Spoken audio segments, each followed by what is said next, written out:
Astrology is the myths of the stars and planets, telling the themes and plots of our lives. These stories come to us daily through our satellite, the Moon. She is constantly spinning astro news.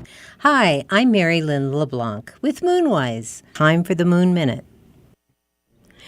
Well, we had a little Neptunian energy there with playing the Moon Minute. And, of course, Neptune is stationary direct today. It's been retrograde. It's going direct.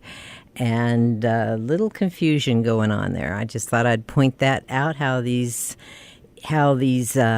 astrological occurrences seem to reflect or correspond to synchronistically things that are happening in our lives at the moment. And joining me for this half of the show, Moonwise, is Daniel Fiverson.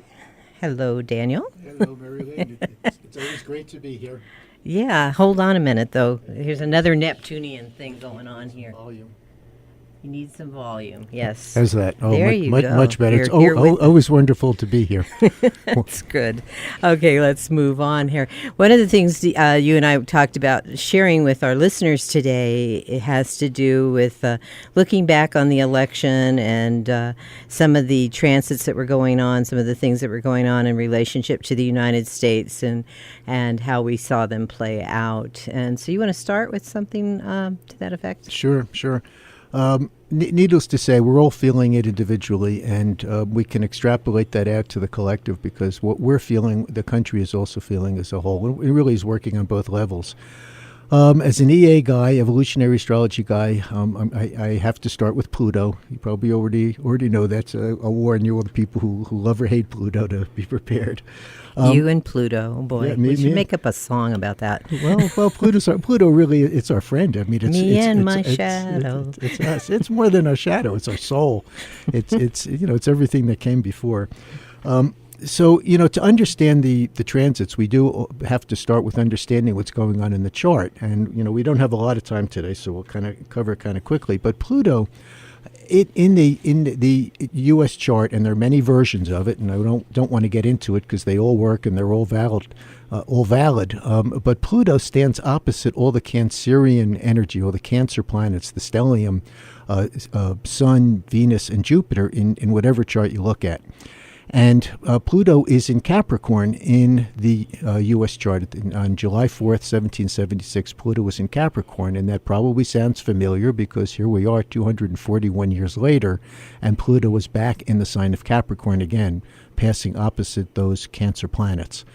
So, what's that about? It's Cancer and Capricorn. But that Pluto opposition, it basically, the transit that we're having now is the polarity that we're experiencing. It's pulling our country in two directions. Pluto in Capricorn, regardless of the house it's in, can be described as radical reconstruction. Capricorn is construction itself. It creates form, it creates structure. It's our society, it's our laws, it's the mores and the norms and the standards and the ethical standards that we all agree to live together. It's our consensus. But with Pluto in that sign, it's a reconstruction, and it's radical because Pluto is a radical planet. Pluto does not just change things, it totally transforms them. And, in our country's birth, we were born in radical reconstruction. We were colonies. We were basically just an economic, part of a bigger corporation, if you would. We were just the money part of England. And we out of that, we became a republic. We totally transformed what our political organization was about. And it's what's happened 2 or 3 times in our history, and we're going through it again. It happened during the American Revolution. It happened during the Civil War. And here we are facing many of the same kinds of energies and influences of both of those times. Well, one of the things, too, about the Pluto opposite all of the Cancer energy in the United States with the Sun in Cancer and Jupiter and Venus and Mercury is that the Cancer Capricorn polarity has a lot to do with security, Right. Whether it's personal security or social security. Right. And as several people echoed, Bill Clinton at the election time was basically, it's the economy, stupid, meaning people have been feeling great fear over loss of income, loss of jobs, hardly, in some cases, in some places, hardly any access to being able to contribute what their skills and abilities allow them to contribute to the greater good, and in so doing, have their own personal lives secure, being able to have the homes they want and have the other kinds of recreational experiences that they may prefer, and therein lies it's a part of that dynamic. That's so true. I think it even goes a little even deeper these days, because since 9/11, the war on terrorism has really made everybody insecure. It's almost as if, I don't want to say that the dice are loaded or that we're not on a level playing field, but it's been ramped up. The news and the events have been filled with circumstances that just make us feel less and less secure, and money becomes less important to life and limb. So I think that security is threatened on many levels at the moment. It's not just economic. I think there's also a deep sense of deep fear of the future, perhaps now after this election, of what we're facing. There's a lot of insecurity out there, no question. Right, it definitely. From these outer planets, so we actually see a lot of what's going on. I mean, people were looking at the major candidates in terms of, who's gonna bring those jobs back. But then, the Neptune in her own sign, the sign of Pisces, on her own node, comes along, and yes, and one of the things, Neptune, from a higher perspective, is about bringing the greatest comprehensive truth, right, bringing everything into unity, into whatever. But on the other hand, in that process comes illusions, deceptions, delusions, the whole shebang. Right. And I think that I just think that some of that what's happening with Neptune in her own sign and affecting different areas of the United States, that it's a question of bubbles being popped, right, to have that unity. And I know that some of us, I've heard many people, because of who I associate with, talk about being very depressed and disappointed over the results of the depression, but chunking up to a higher level, looking at this and saying, but this may be what we need, because deception will become up front and in our faces. It's always what we need. One of the strongest aspects that the U.S. chart, we're referring to the U.S. chart, birth chart here. Neptune is squaring the country's Uranus. So Uranus is our individuality. It's our uniqueness. When Uranus transits, and we're talking about a natal here, but when Uranus transits, one of two things happens. Either we get sucked into the psychodrama, or we objectify it and find some proactive way to respond to it.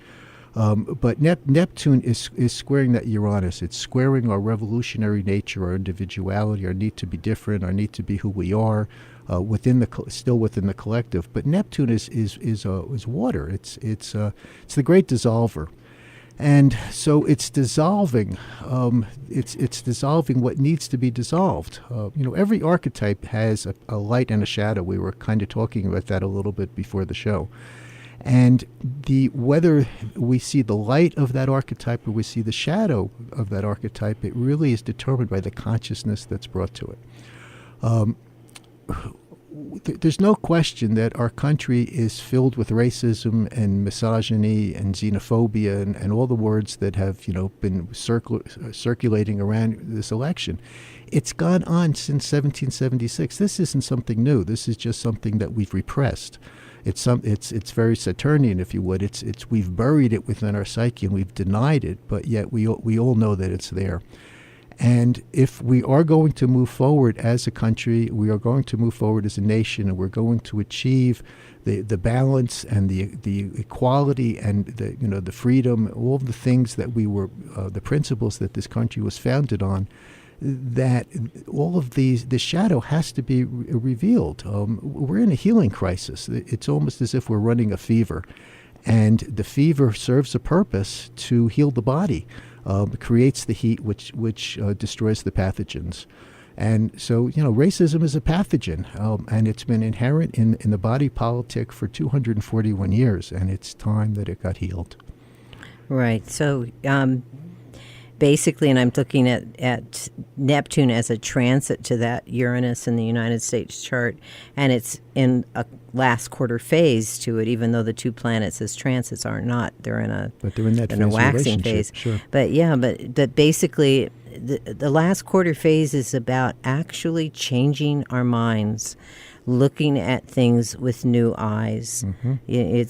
It has to do with our awareness and our consciousness, and having to come to a point of saying, oh my God, I never looked at things that way before, and I see now that how I've been looking at things has been limited, or has not been taking in the whole picture, has been wrong maybe. And there's something that I have to do internally in my own mind and change my mind about how I see these things. And so in this case, you're talking about the racial discrimination in this country. That's a process that, if you've never worked around people of different racial constituencies in your life, and then all of a sudden you're thrown into that, it's a shock to your system, because people are different, and yet they're the same too. And each person has to, enough Americans have to go through that process. Right. To change it. I think that they definitely will. I think what's going to happen, I believe it's all good, Merrylin. I believe that everything unfolds exactly as it's supposed to. And here we have, what was the number, 43% of the population that elected Donald Trump. Well, they're setting themselves up for a great disillusion. Just like all the people who signed up for Trump University, they're going to find out that they got sold a bill of goods. And from my perspective, this is really good, because they're going to be saturated with this direct emotional experience of the choice that they've made, and it will change what they believe to be true, which is what needs to happen. And talking about this planetary energy, we're transiting Uranus right now. It's very close to the natal Chiron in the United States chart. Mm-hmm. And I know when we had this event last month, a few astrologers and Jason Hawley talked very much about that Chiron, which is, in the sign of Aries, which indicates it has several meanings, but one of the levels is it indicates a kind of problem or split or schism in our leadership. Mm-hmm. And with Uranus transiting that, there's awakening to how, and I could just take that down to some nitty-gritty practical levels, the way we elect our leaders. Right. Many people are looking at the system and saying, this needs to go. It's antiquated. What's wrong with this? And the unfortunate problem is that the people that can change this are the people that are benefiting from it. Right. So how do we? There are ways. There are ways that the states can change things like this, Mm-hmm. and state after state. And I think you need a certain number, like 2/3, to change certain ways in which we are governing on a national level. To be very general about it, because I don't have the specifics in front of me, and that's a tedious task. But maybe with many people awakening to some very unpleasant realities, the work can begin. It has begun in some places. Yeah, it definitely has begun, and I think that this is going to be a huge impetus to get more people off the couch, and to realize that we are the ones we've been waiting for, that nobody's coming to save us. We have to save ourselves. Exactly. Well, Daniel, we only have about 3 more minutes here left on the air. Is there anything else you want to say about the election charts and the Yeah. Or just what's going on in your life. Well, I just want to give everybody a heads up that we have formed a new NCGR chapter here in Santa Fe. NCGR is the National National Council of Geocosmic Research. That is an international organization, been around a very long time. We're really excited to have our own chapter here, and we invite anyone who has any interest at any level of astrology to come join us.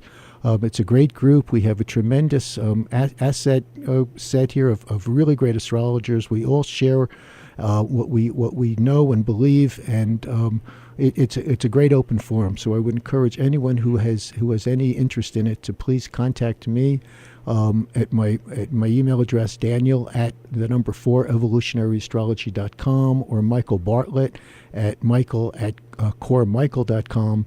For any more information. We're meeting locally in people's houses, so give us a call. We meet the first Tuesday of every month. And we'd love to have you. You can come to a meeting. You don't have to join NCR to come to a meeting to find out what it's all about, though you do need to join to become a member of the group. And at the meetings, tell us a little bit about what goes on at the meetings. Well, we're just putting our agendas together, but we talk about what's happening currently. We're going to bring in speakers. We're going to do some stargazing. Come down here to the community college and get the telescopes out and look up at the sky. We're going to have some fun and learn some astrology at the same time. When you say we talk about what's going on, you talk about what's going on astrologically. Astrologically, well, we talk about we correlate the sky to the earth. We look at what's above to understand what's going on down below here. And I want to encourage anyone who's feeling a little bit lost or concerned or confused about what's happening. I'm offering a 20% readings through Christmas. Anybody in your family. 20% readings. 20% discount on readings. I'm sorry, 20% discount on readings. I have gift certificates for your loved ones. You can come see me yourself. And your phone number? My phone number is 505-930-2748. Or again, you can go to my website, www.4evolutionaryastrology.com, or email me directly at daniel@4evolutionaryastrology.com. I'm chuckling because that Neptune has certainly been playing with us today. It's one of the things about knowing astrology is that you can kind of laugh off some of the unpleasant things that happen that aren't as perfect. Anyway, thanks for listening. Have a great week. We'll talk to you soon on KSFR.